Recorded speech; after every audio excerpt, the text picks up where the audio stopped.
Pagpasensyahan nyo na po ako sa mga EDC dyan. Ano lang naman, ngayon lang naman po. So, sana di ako sana dito mapanood ni Beyonce. Yo, what's up guys? Welcome back again sa ating munting YouTube channel. This is Jason Alba. Sana sa mapagpalang araw para sa ating lahat.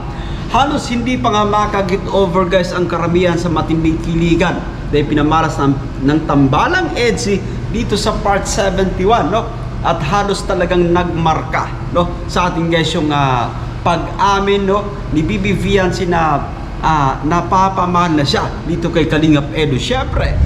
So ito actually yung ikinasaya guys ng karamihan syempre na supporters ng tambalang EDC, no, sapagkat habang tumatagal ilumilinaw din, no, kung ano na talaga yung meron po guys dito sa dalawa. Pero eto pa, I think mas lalo po kayong matutuwa dito guys sa ating bibigyan ng reaction, no, yan for today's vlog, no. Sa isang vlog ni Kalingap Edo, humingi ito ng dispensa, no. At sana guys, no, nangangamba siya na sana, no, na wag mapanood or hindi mapanood ng kanyang wifey. So iba talaga kapag guys, no, yan, ramdam nyo para sa isa't isa na napaka-special, na napapamahal na po kayo, no. But anyway, bago tayo magtuloy-tuloy guys sa ating pagre-reaction sa mga bago pa lang sa ating munting YouTube channel, make sure na mag-subscribe, hit ang notification bell para ma-notify po kayo. So eto na nga, samahan nyo manood, mag-react, and feel free na mag-iwan guys ng inyong mga komento. Here we go.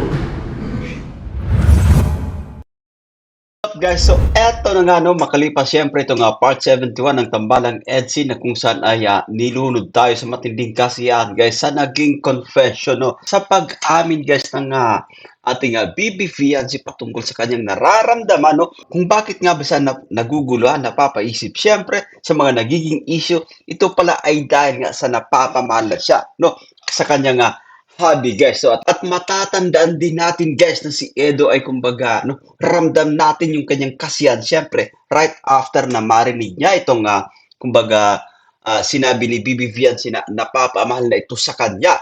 At sa pagkakataong ito guys, so yan, ibang klase si Kalingap Edo guys, sapagkat isinasaalang-alang niya yung mga manonood syempre na tambalang EDC, but of course, no, isinaalang-alang niya rin guys si Bibi Viancy, no, nag-aalala siya baka sakaling mapanood ito ni wifey, ano kayo man niya magiging reaction. So but anyway guys, ayan, eto na nga, no, panoorin natin itong vlog ni Kalingap Edo guys. Dito tayo ngayon sa isang boarding house dito. At meron po tayong isang taong isasama ngayon. Madaldal to.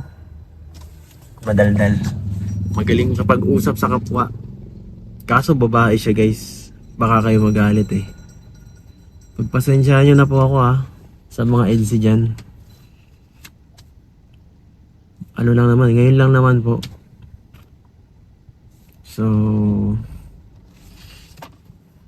sana di ako sana dito mapanood ni Beyonce.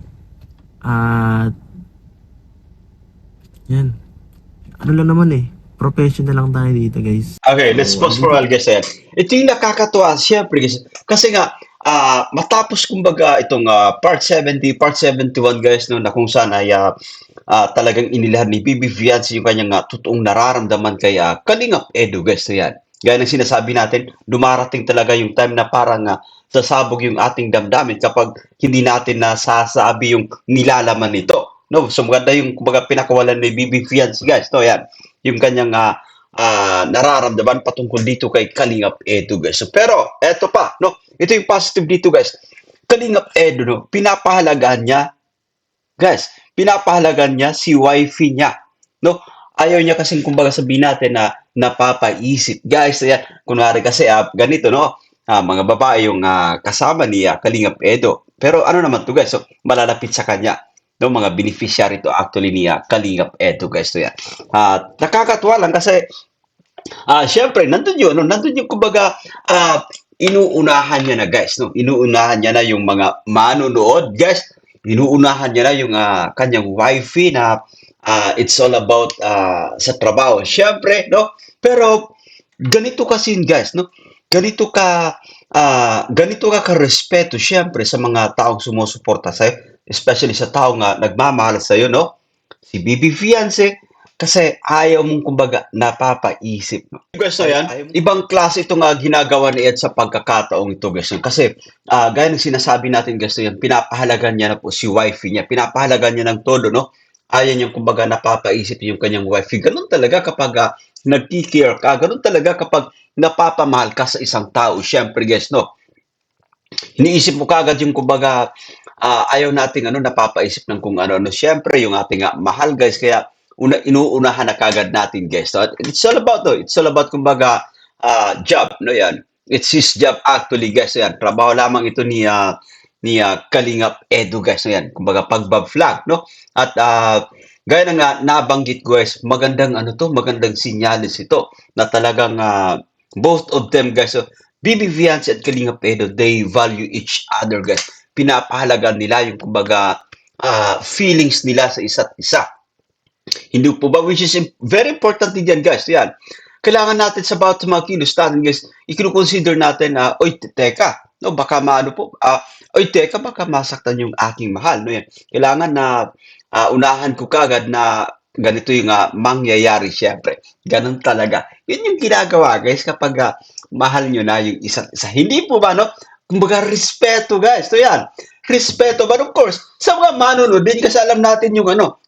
Maraming silosang, guys, mga taga-subaybay ng EDC. So, naunawaan natin si Kalingap Edo sa pagkakataong to, no? Wala pa man, inuunahan niya na, humihingi na siya kagad ng dispensa sa mga supporters ng EDC na kung saan ay alam naman natin, guys. So, yan.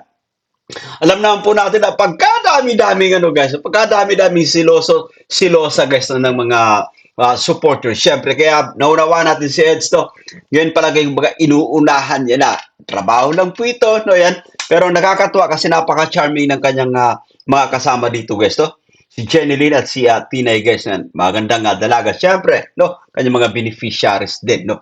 At yun lang, guys, yan. Naway kumbaga magtuloy-tuloy itong ating magandang nakikita, guys, to. Mula dito sa tambalang EDC, no? Kakaiba talaga yung kanyang kakaiba yung namamagitan, guys, sa dalawang ito, no? Iba talaga kapag pag-ibig na yung kumikilos, guys. Yung love yung kumikilos, no? Walang imposible actually, yan. So ako po si Jason Albasan. Naway nagustuhan niyo itong ating munting pagre-reaction, guys, no yan? Sa bahagi ito sa vlog na ni Kalingap Edu, guys, no yan? At sa mga bago pa lang sa ating munting YouTube channel, make sure na mag-subscribe, hit ang notification bell para ma-notify po kayo sa mga update dito sa ating munting YouTube channel. Bye for now and God bless us all, guys.